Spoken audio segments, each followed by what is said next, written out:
माजरत कीजिएगा, ये ना हो कि आपको ड्राइंग रूम में ले जाएं, क्योंकि आपकी जरूरत है अभी आपको।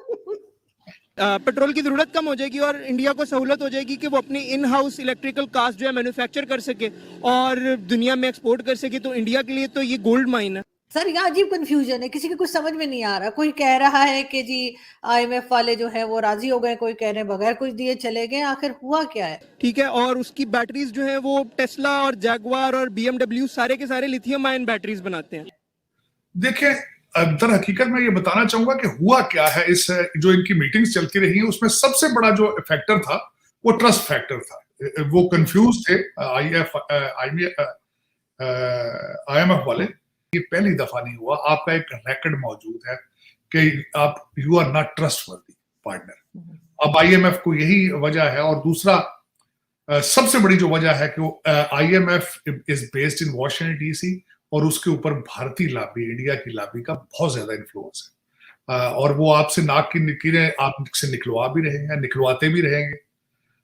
और इस वक्त जो लेकिन इससे भी ज्यादा खतरनाक बात यही है आरजू, जो आपने खुद फरमाया है कि हु का आलम है। किसी को ये नहीं पता कि आपकी डायरेक्शन क्या है, इस IMF के पैकेज के बाद क्या करेंगे आप। लेकिन सर अगर आप कह रहे हैं इंडियन इन्फ्लुएंस है, तो सर अगर हमारी अपनी कमजोरी ना हो तो कोई भी दूसरी कंट्री क्या कर सकती है? और वैसे भी हमारा तो पहले ही हाल खराब है, वो मरे हुए को क्या मारना कि वो और कुछ करेंगे। आई एग्री, 76 साल से वो बिल्कुल। देखे ना, वो मरे हुए को धक्का देने वाली बात है ना। पहले भी आप जो आप सांस लेते हैं वो भी रुक जाता है, क्योंकि उसकी वजह ये है कि आपने हमेशा भारत के साथ एक ऐसा रिलेशनशिप रखा है कि अब क्या करें, नफरतों में हम लोग इतने आगे जा चुके हैं कि जो अब वो इट इज हर्टिंग अस।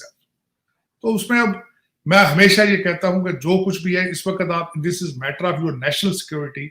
आपका नेशनल इंटरेस्ट है कि आप भारत और अफगानिस्तान के साथ रिलेशनशिप ठीक करें, जैसे भी करें।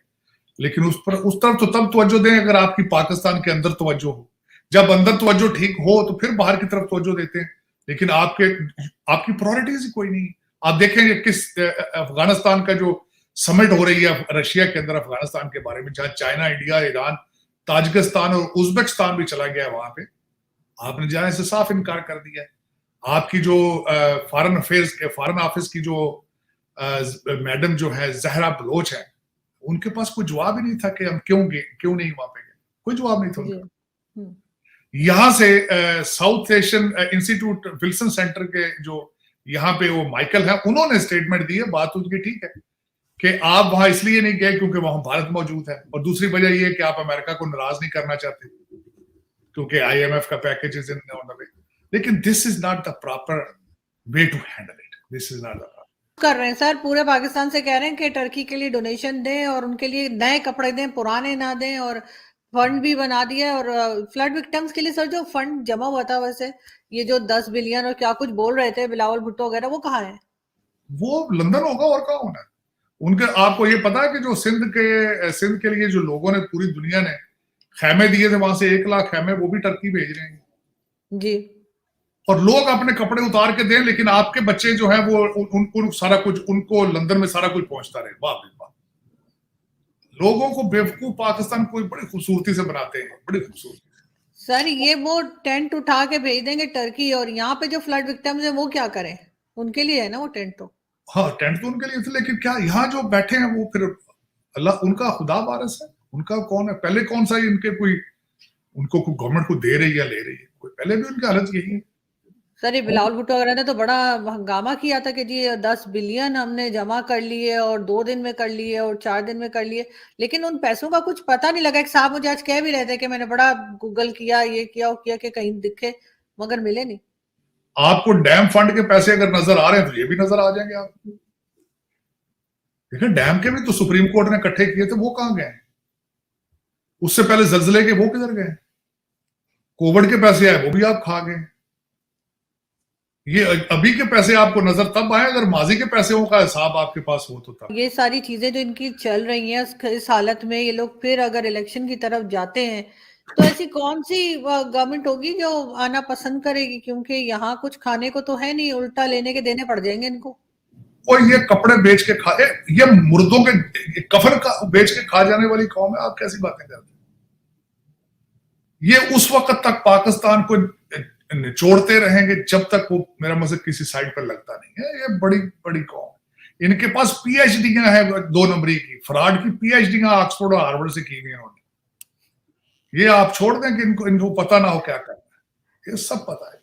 सर, आजम स्वाति साहब की एक वीडियो बड़ी आज चल रही है जिसमें वो कह रहे हैं कि इंडियन आर्मी चीफ के बता रहे हैं कि उनके पास कितने पैसे, और बिल्कुल, और यहाँ बाजवा साहब की बात की है तो वो मैंने एक ब्रिगेडियर साहब को वो वीडियो भेजी तो कहने लगे लगता है इसको फिर ड्राइंग रूम जाने की जरूरत पेश आ गई है, इसको फिर सैर करनी है। वो इसकी आप खुदारा ऐसा काम ना किया करें। आप पाकिस्तान में आपको पता ही है, स्वाति साहब तो चले फिर मर्द हैं, चलेंगे। मुझे डर लगता है कि आप कुछ हो जाए, इस तरह का काम ना किया करें। ये तो बड़ा सेंसिटिव मैटर है भाई। वो तो मुझे इस तरह की किसी खासकर वो ब्रिगेडियर साहब रिटायर थे, वो जी रिटायर्ड थे सर, मैंने उनको शरीफ आदमी होंगे। कहिए उनसे माजरत कीजिएगा, ये ना हो कि आपको ड्राइंग रूम में ले जाए, क्योंकि आपकी जरूरत है अभी आपको। हाँ, उन्होंने वर्ड यही यूज किया मुझे रिप्लाई में, कहने लगे लगता है इसको फिर ड्राइंग रूम की सैर करानी है। तो ये हाल हुआ। वैसे उन्होंने कुछ गलत तो नहीं कहा आजम स्वाति ने, कहा तो ठीक है, लेकिन आरजू मैं आप ये बात करती हैं, मेरे साथ कई दफा मेरे बच्चे की शादी पे मेरे 8 मेहमान भारत से आए थे, 40 भारतीय यहां से गए थे। सही, 40 सरदार यहां से थे, 8 सरदार आए थे इंडिया से।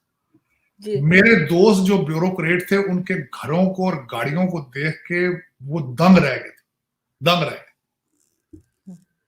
वो कहते थे ये हाजिर सर्विस लोग हैं। मैंने कहा हाजी हाजिर सर्विस। कहते यार हम भारत के अंदर तो कॉन्सेप्ट ही नहीं कि ये इस तरह की लेविश जिंदगी एक सरकारी अफसर इस तरह की गुजारा। वो तस्वीरें उनके घरों की बना के लेकर गए, वीडियोस बना के लेकर गए।